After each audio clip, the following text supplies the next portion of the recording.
Hey guys, welcome to the Commander Lounge. This is episode 6 of Budget Like a Boss, and if you guys haven't seen the prior episodes, you guys should probably stop this video now and check them out first, and then come back here.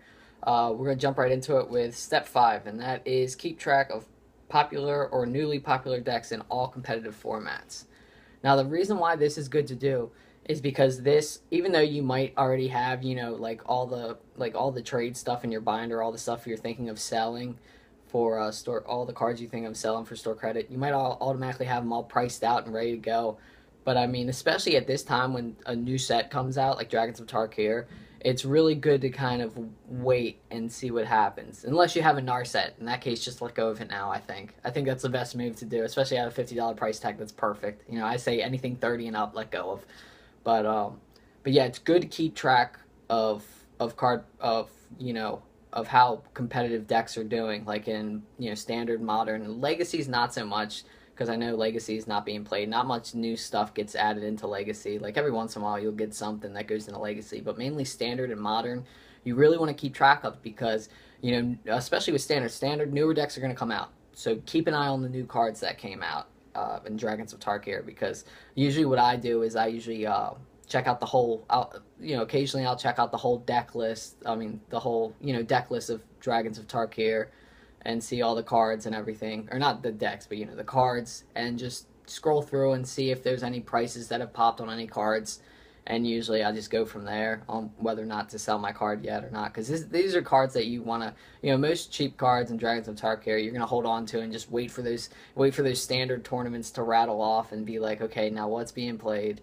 Okay, this card's probably gonna creep up in price. Let's check it out. Okay, it's gone up $10. Let's think about selling it for store credit now. So that's what you kind of want to do with that. Especially, also with modern. There might be some modern cards that pop out, or maybe even a completely new modern deck that comes out that might warp the prices of a lot of cards in multiple sets and stuff like that, in older sets. So yeah, the good ways to do this is usually I check out the Magic the Gathering website, the official website, and usually I'll read the articles, because that's really good, because they go over, I mean, right now they've been going over decks that could be built in standard, that could be seeing play in standard, that has the potential. And they also go through, like, over the weekends and tournaments, what they usually like spotlight, like popular decks that were played, like in the weekend before they put the article out. So that's another good thing to keep track of. Another one is the Pro Tour. Pro Tour is amazing. That's where I let go of my Cryptic Command for so much money. It was after USA Control won and the one Pro Tour. I forgot which Pro Tour it was, but USA Control won and had Cryptic Commands, and that's when Modern was really popular. Also, Modern was being played like every weekend, it felt like, and that's how I let go. I saw it was at $75 to $80, and I was like, yeah, I gotta let go of Cryptic Command. That's real good value. So that's a good thing to do. Keep track of, definitely keep track of Pro Tours. I was surprised with the standard Pro Tour. I think it was the last Pro Tour. How it saw all those Siege Rhinos, and you saw Siege Rhino at the final table, and it stayed around $4 to $5. It was really weird. Like, I think it was because Khans of Tarkir was just being opened so heavily for the fetch lands. I think that might have kept kind of like a price check on all the cards. But yeah, yeah, definitely check out the Pro Tour. And another really good way to keep track is StarCityGames.com.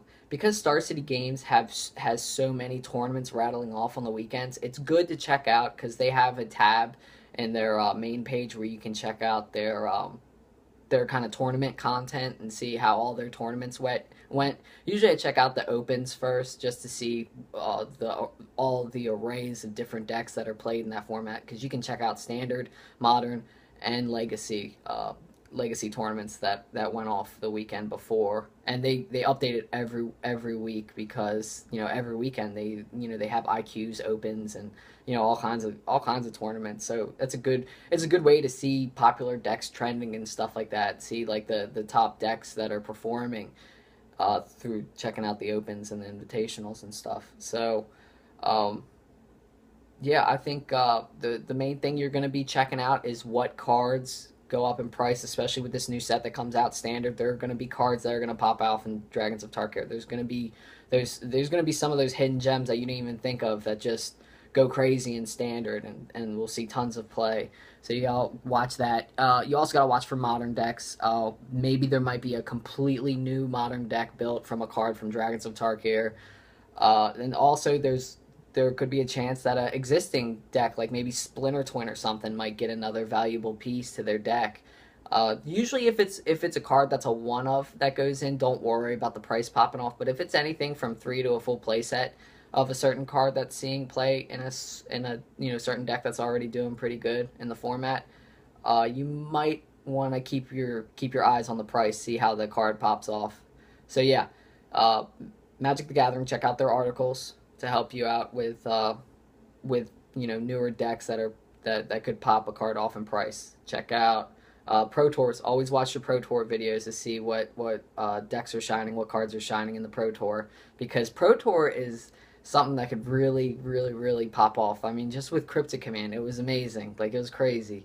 But I know, it was also popular because of Modern, but I think after Pro Tour, I noticed that, like, Cryptic Command was a very expensive card after USA Control did work. And last but not least, Star City Games keep track of all their tournaments that they rattle off every week. You don't have to look at every single tournament one to keep track. Especially now, keep track of.